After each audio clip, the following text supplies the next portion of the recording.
లవ్‌లో అయినా, ఫ్రెండ్‌షిప్‌లో అయినా, దేంట్లో అయినా ఒక రిలేషన్‌లో మిస్‌అండర్‌స్టాండింగ్స్ ఖచ్చితంగా ఉంటాయి. సో, వాటిని సాల్వ్ చేసుకొని మన లైఫ్‌ని మళ్ళీ నార్మల్‌గా మనం రన్ చేసుకోవాలి. అంతేగాని మనకేదో ఒక మనిషిలో ఏదో తేడాలు కనిపించాయి. ముందులా లేడు, ఇప్పుడు మారిపోయాడు. ఇలా ఏవేవో మాటలు చెప్పుకొని ఒక మనిషిని పోగొట్టుకునేంత ధైర్యం చేస్తారు గదా!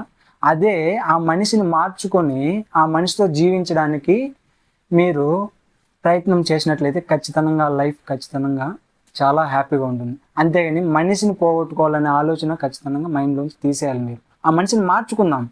ఇప్పుడు మనిషి అన్నాక తప్పులు చేస్తాడు. మనిషిగా పుట్టి ఇప్పుడు ఈ జనరేషన్‌లో అయితే ఇంగ చెప్పనవసరం లే. చాలా ఘోరంగా ఉంది. అట్లాంటిది ఒక మనిషి మనకి ఒకరిని నమ్మి మనం పోయినామంటే వాళ్ళు ఖచ్చితంగా మనకి తెలిసుంటది గదా! ఆ మనిషి గురించి. సో, మనిషిని మార్చుకోండి. అంతేగాని మనిషినే మార్చేయద్దండి.